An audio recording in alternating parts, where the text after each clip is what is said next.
各位街坊、各位老友記，大家好。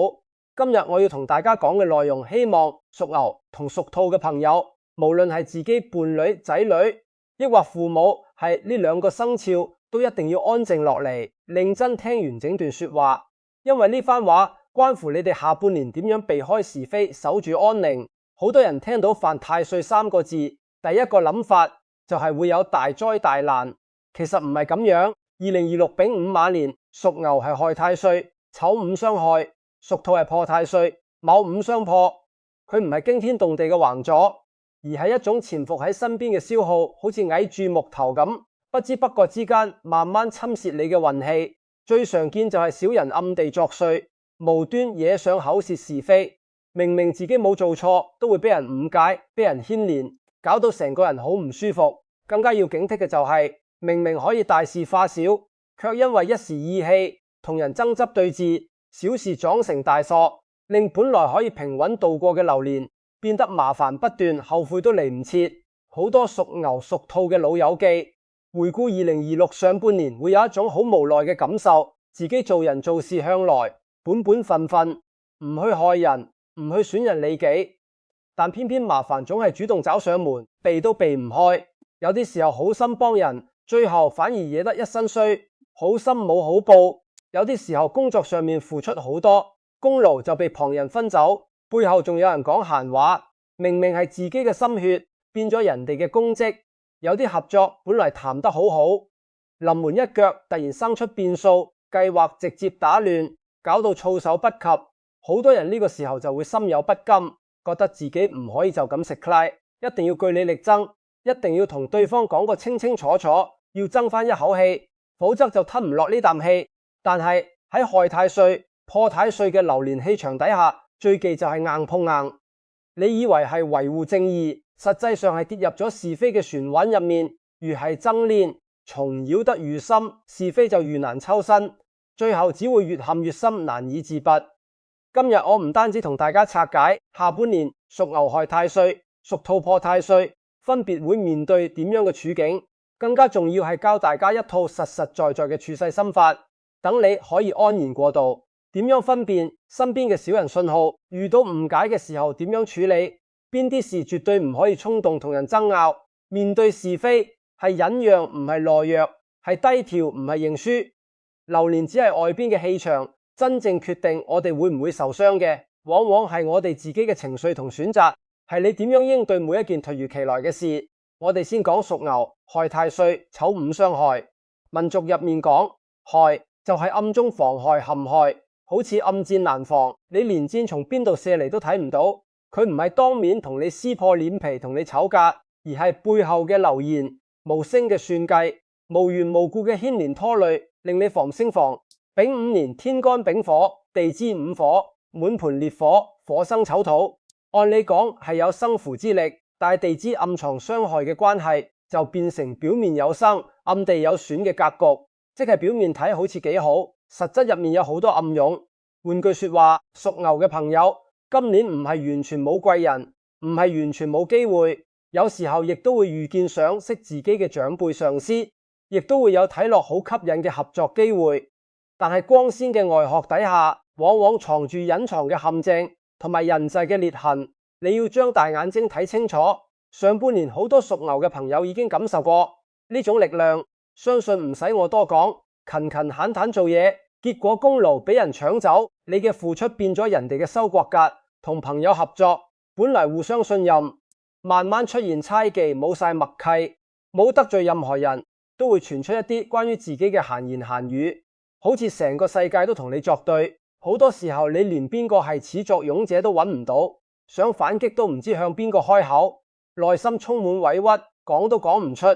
踏入下半年立秋之後，火氣雖然有所收斂，但丑午相害嘅力量依然存在，並唔會隨住下半年攞來臨就自動消失。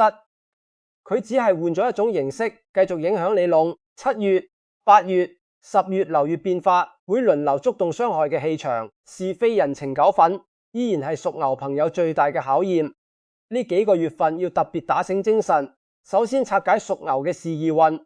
對於上班族嘅屬牛，下半年依然有升職、考核拿證照嘅機會。丙火作為印星，代表長輩，資歷文書。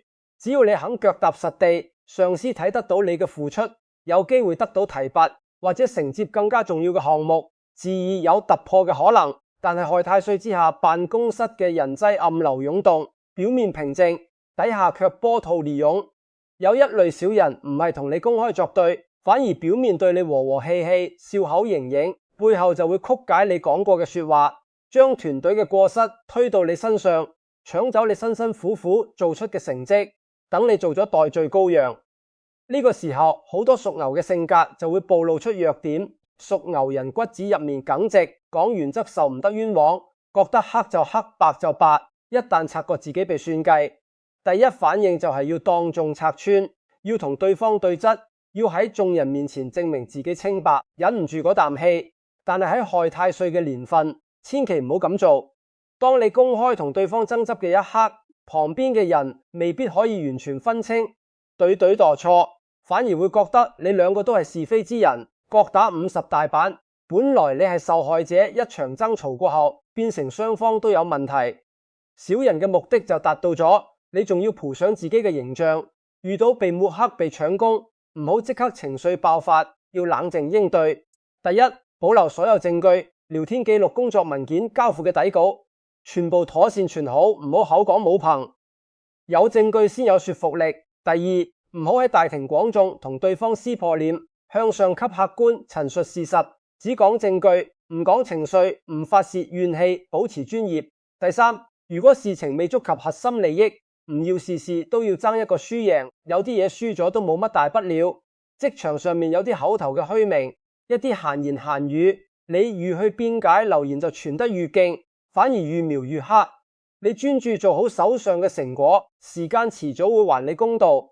你嘅實力就係最好嘅反擊。至於做生意、做老闆嘅屬牛朋友，下半年有舊客回籠，亦都會有新嘅合作找上門，生意有回暖嘅跡象。但係凡事簽約合夥、分紅擔保，一定要12分謹慎，唔可以掉以輕心。害太歲最容易出現因為生怨恨，原本大家係朋友熟人，一牽涉利益，慢慢心生嫌隙，最後反目成仇，由朋友變敵人。千祈唔好信口頭承諾，無論雙方交情幾好，所有條件一定要寫落合約，逐條睇清楚。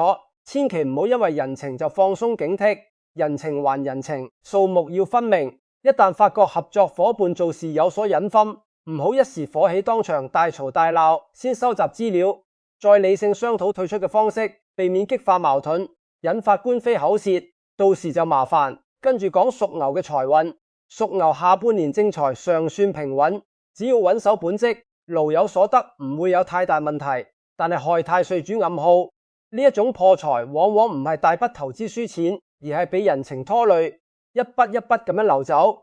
親戚朋友過嚟向你借錢，邀請你一齊合夥做生意，叫你幫忙做擔保，呢啲都係高危位，一個唔小心就會中招。好多屬牛朋友心腸軟，唔好意思拒絕，明明感覺有啲唔妥，但礙於情分就應承，結果就係自己攞嚟煩。到後面錢拿唔返嚟，想要討債嘅時候就容易爆發劇烈爭執，對方仲要話你唔顧親情。本來係好心助人，最後變成仇人相見，錢冇咗，人情亦都斷掉，兩頭唔到岸。我建議屬牛嘅朋友，下半年大額借貸擔保盡量全部推掉，唔好猶豫。就算真係要幫親友，都要預做好心理準備，借出去嘅錢當作未必可以收回嘅數目，唔好抱住一定可以還返嘅期望，咁樣你先唔會失望。千祈唔好同親友為咗金錢當眾爭吵。害太歲流年因財失義嘅案例比比皆是，唔好做下一個偏財方面，切忌投機搏殺，唔好聽信人哋吹咁高回報，見好就收，唔好氹多，氹字得個貧。再講感情運，分單身已分兩部分，單身嘅屬牛下半年有緣分出現，但好多都係雜桃花，爛桃花真假難分。有啲人接近你，未必係真心相待，可能帶住其他嘅目的，唔好太易信人。遇到相處唔舒服嘅人，要及時抽身，唔好拖泥帶水，唔好同異性發生激烈口角，唔好久念於多利對多利錯，當斷則斷，避免牽扯出更多是非，費事麻煩。已婚同埋有伴侶嘅屬牛，害太歲嘅是非亦都會侵入家庭，影響夫妻關係。好多時候矛盾唔係兩個人本身嘅問題，而係外面嘅閒言閒語、親戚嘅意見、旁人嘅挑撥，令夫妻之間產生誤會。第三者嘅說話最易破壞感情。屬牛人本性執着，一旦覺得自己有理，就會不停爭拗，一定要講到對方認輸先肯窿休，唔肯讓步。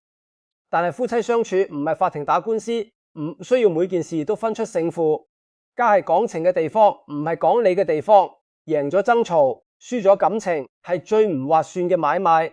到頭來後悔嘅係自己。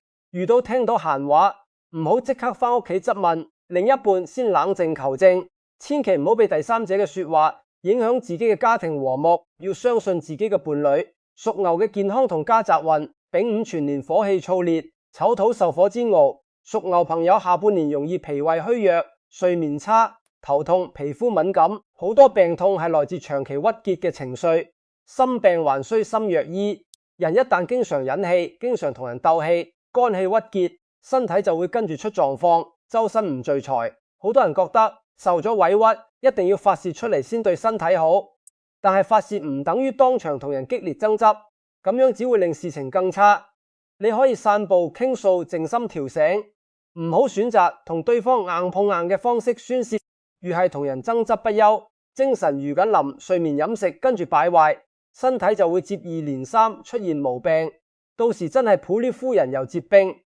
家宅方面，盡量唔好立和親戚之間嘅糾紛，佢哋嘅事由佢哋自己解決。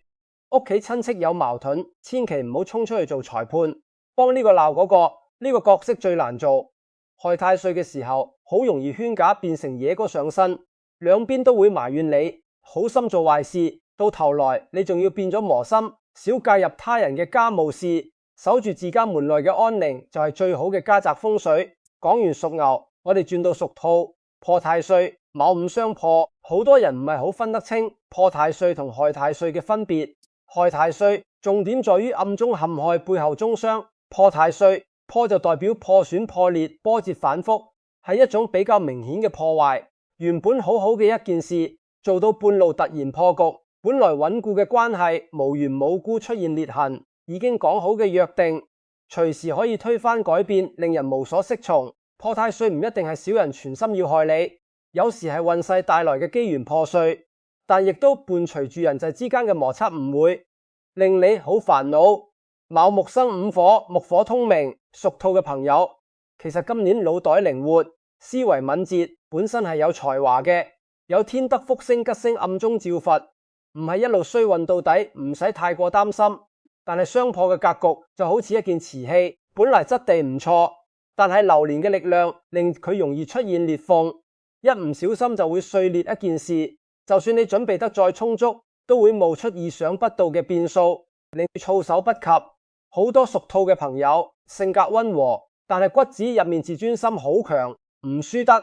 當計劃受挫，被人誤解，關係出現裂痕嘅時候，就會覺得自尊心受損，一時氣，不過就會主動出擊同人爭執。本來只係一條細小嘅裂縫，經過爭籌撞擊，直接鐵底打碎，無法修補。呢個就係破太歲最要提防嘅地方。裂痕一旦擴大就收唔返。先睇屬兔嘅事業運。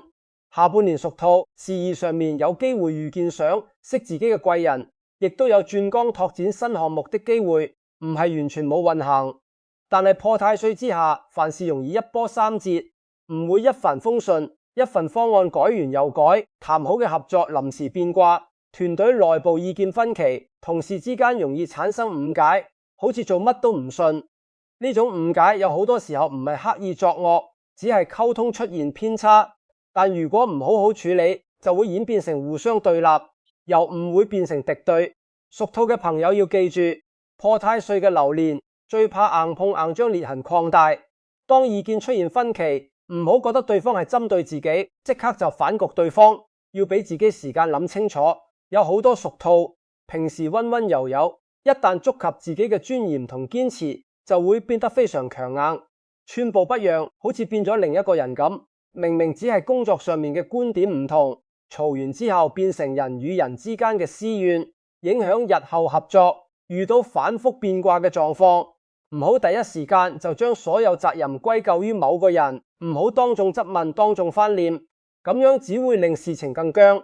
先接受事情會有變化呢個現實，再慢慢調整方案，心平氣和先解決到問題。如果遇到有人刻意刁難，損害你嘅權益，同屬牛一樣，保留文書、聊天記錄，向上客觀反映，而唔係選擇公開嘈鬧，保持理性破太歲。最怕將小矛盾演化成大衝突，一旦鬧大，本來有機會修補嘅局面就會鐵底冇挽回嘅，餘地到時後悔都冇用。屬兔嘅財運重點防範無端破耗破太歲，財富容易有破損，錢財容易因為各種離視不見，好似個銀包穿咗窿咁。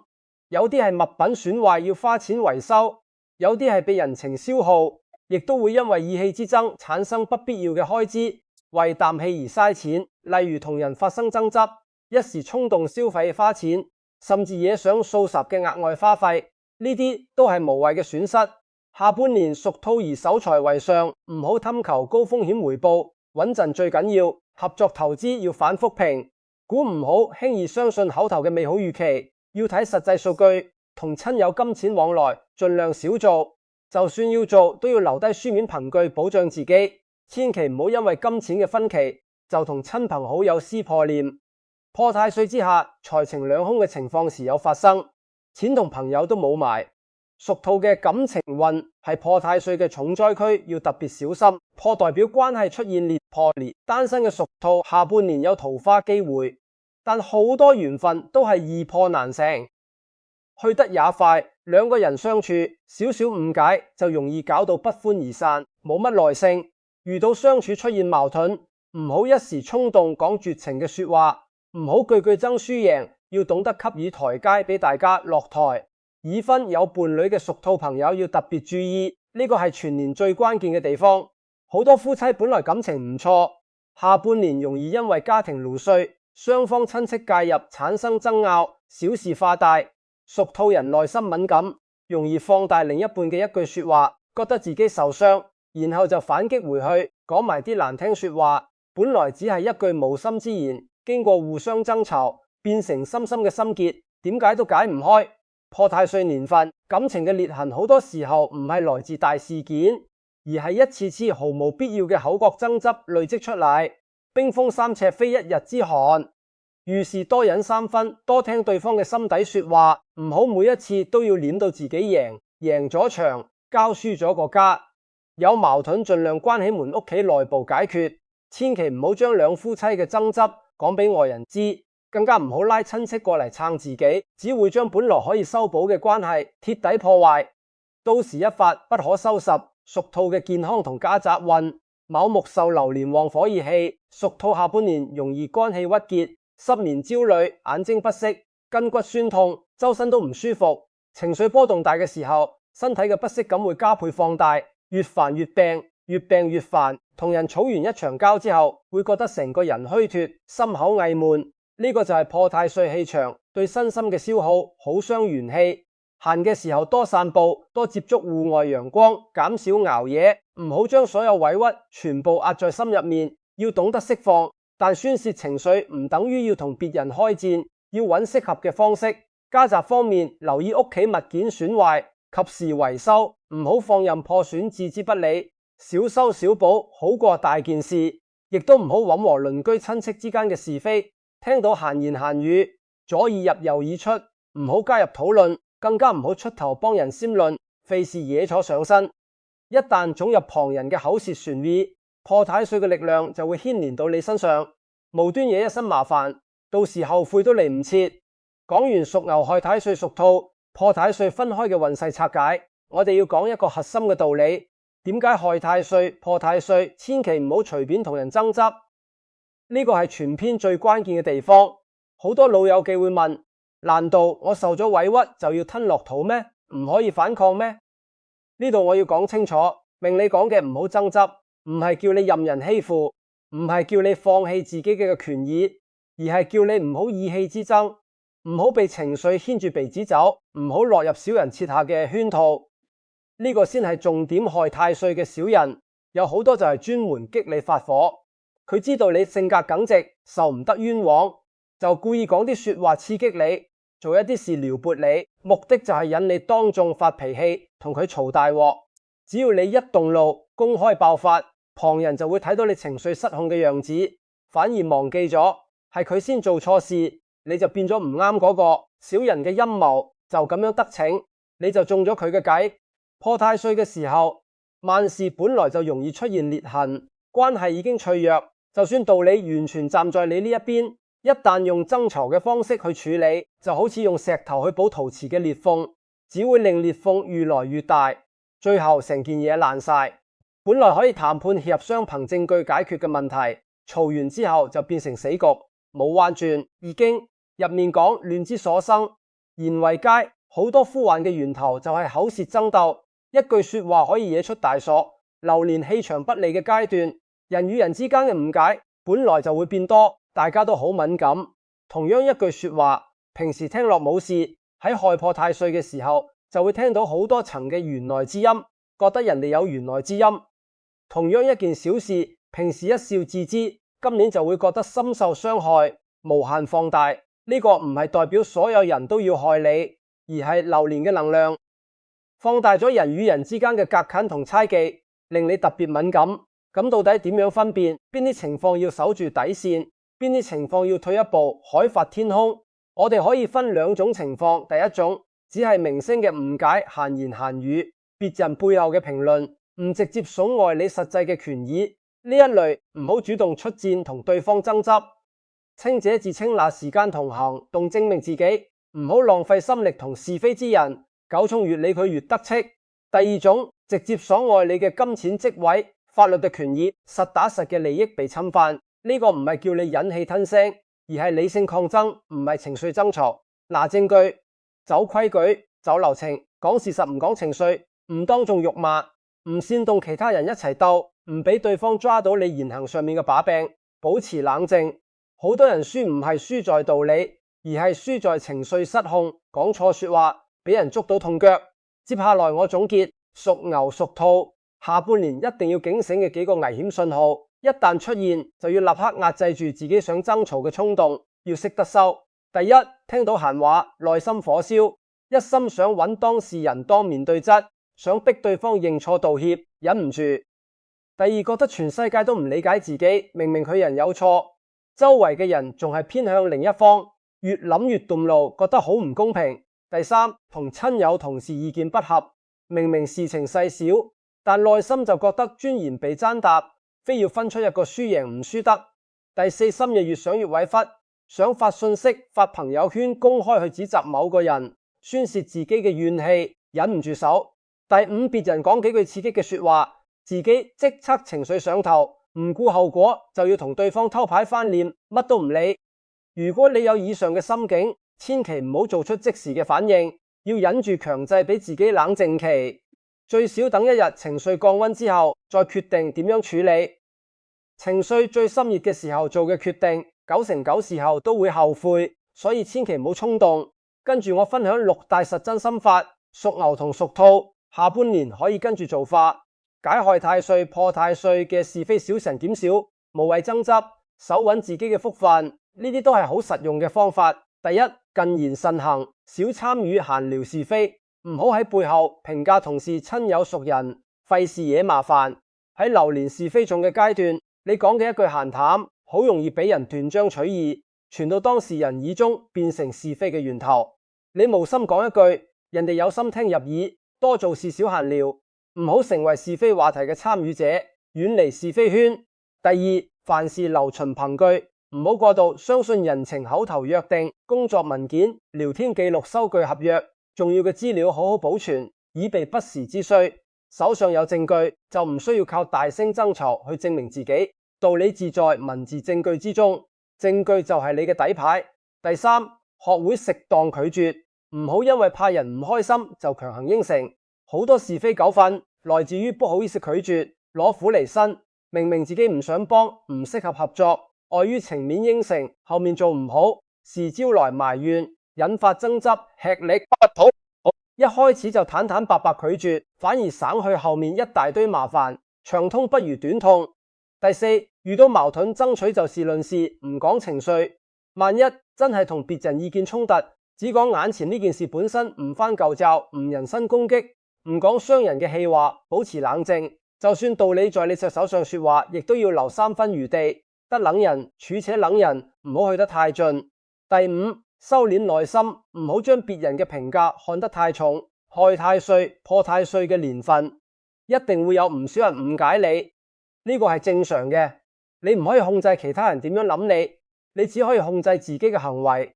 唔好將自我價值建立喺所有人嘅認可之上，咁樣你會好辛苦。只要自己行事光明磊落，就唔需要每一個人都明白你對得住自己良心就得。第六，保重身體，減少熬夜勞累。人嘅睡眠不足，身體疲勞嘅時候，容忍度會大幅下降，少少刺激就會怒火中燒。平時覺得冇乜嘢嘅事，都會變得好大件事。好多本來可以一笑置之嘅小事，身體狀態差嘅時候，就會引爆一場大爭吵，搞到一鑊泡。好好休息，維持精神飽滿，自身氣場強大，小人是非自然難以侵擾。呢個係最簡單嘅護身符。接下來我哋簡單對照唔同出生年份嘅屬牛同屬兔，睇下每個群體下半年嘅重點提醒，等大家更清晰。先講屬牛各個出生年份，呢九四九幾丑丑牛，即係長輩朋友，重點守家宅平安，唔好過分操心晚輩嘅事，唔好強行介入仔女嘅家庭矛盾，容易好心惹埋怨，由得後生自己處理。重點關注脾胃血壓，少動肝火，保持心境開朗。壬九六一辛丑牛，事宜逐步退居，幕後唔好聽信高回報投資，守好積蓄。呢個年紀最緊要穩陣，親戚求助要懂得分清邊界，唔好一味犧牲自己成全他人，避免金錢帶來嘅爭執，保護自己嘅退休生活。壬九七三癸丑牛，事業壓力大，身邊競爭多，容易遇見背後打小布局嘅小人，要打醒精神，唔好同合作夥伴正面衝突，以協商為主。家庭之中多體連伴侶，唔好將工作怨氣帶翻屋企，影響家庭和睦。壬九八五乙丑牛，上有老下有小，家庭同事業雙重壓力，肩負好重，工作上面容易被人搶走功勞，千祈唔好當眾發作，保留證據向上溝通，用證據說話。親友借錢務必謹慎，唔好因為人情消耗家庭積蓄，要為自己投家鑄想。壬九九七丁丑牛，職場新人，人際係最大嘅課題，要慢慢學習，容易被老同事牽連背篋，學會保護自己，唔好為咗討好其他人就無底線退讓，要有自己嘅底線，但亦都唔好一受委屈就同人正面開戰。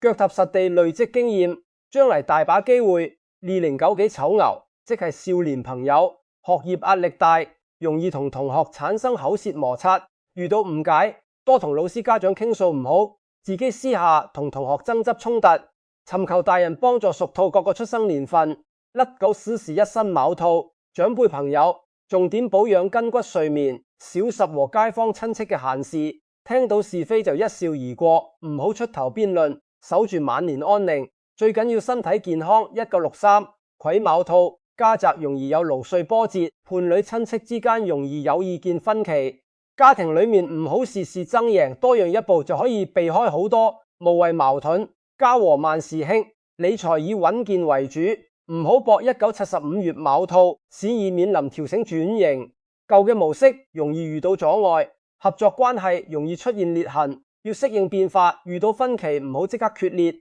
先咗試修補，真係無法挽回，都要和平抽身，唔好撕破臉皮，留一線，日後好相見。壬九八七丁卯兔，是非桃花兩面來，職場有小人，感情容易有誤會，要特別小心。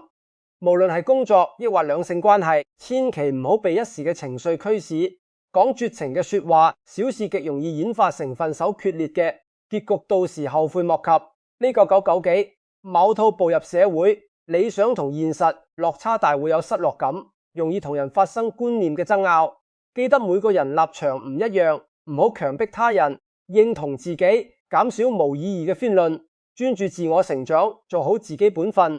2011辛卯兔少年朋友，學業壓力，同朋友之間容易有誤解摩擦，遇到爭吵唔好越嘈越激烈，尋求大人幫忙調解，唔好私自擴大衝突，搞到一發不可收拾。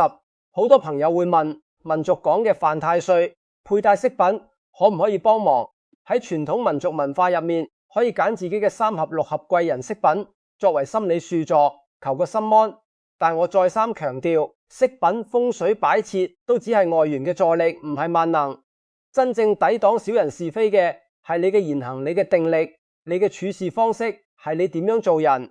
就算手上戴滿開運飾品，如果遇事就火起，隨便同人爭執，一樣會總入是非船尾，戴幾多都冇用。外境只係互助，修心慎行先係化解害太歲、破太歲嘅根本。內在修為最緊要。好多人對犯太歲有一個誤解，以為害太歲、破太歲就代表整年注定一敗塗地，冇運行。唔係咁樣，害太歲係磨練你識得分辨人心，等你睇清楚邊個係真心，邊個係假意。破太歲係教你學會接受世事嘅變化，冇嘢係永恆不變。流年只係提供咗一個更容易招惹是非嘅環境，但係最終件事走向點樣，取決於你每一次面對委屈、面對矛盾嘅時候，你做咗什麼選擇，你點樣應對。遇到小人，你可以選擇怒火攻心，同佢死纏爛打，最後兩敗俱傷，大家都冇好處。亦都可以選擇守住證據，理性自保，遠離是非，保護自己。遇到關係破裂嘅時候，你可以選擇句句爭勝，將裂痕扯大，無法修補；亦都可以選擇能修補就修補，無法挽回就平和離開。天壇放手，天地之間，福禍從來都係互相轉化，有錯就有福，有福就有助。害破太歲嘅流年，雖然多消耗同是非，但亦都係一個六選緣分嘅時刻。唔屬於你嘅人災，你會透過是非慢慢遠離，等你睇清邊個值得留低。虛假嘅合作會透過波折顯露本來面目，等你唔使再浪費時間。只要唔被情緒操控，唔隨意注入爭執，穩守本心，熬過下半年嘅考驗，你就會變得更加通透強大，人生閱歷更豐富。屬牛屬兔嘅老友記，記住一句說話：寧可讓3分，莫爭一口氣。唔係認輸，而係唔俾流年嘅是非消耗掉你嘅福氣。受得住一時嘅委屈，先守得住長遠嘅平安。呢個就係處世嘅智慧。你哋下半年遠離是非，家宅安寧，身心康泰。